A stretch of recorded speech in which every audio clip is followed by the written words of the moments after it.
I bought a new bark control device.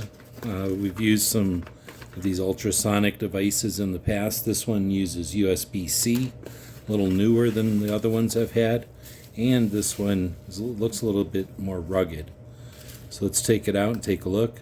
Push the button, turns on, gives you an indicator there. Actually need to charge the batteries up, and if it was working with if the batteries were charged, we get the indicator with the different modes here. This listens to for dog barks, and if it hears them, it sends out an ultrasonic sound, and then that will kind of cancel the dogs. It'll kind of mess up the dog's pattern and hopefully stop a dog who's barking out of boredom or just habit, kind of breaks that habit. You get instructions here on how to set it up, and it tells you also what they're really used for.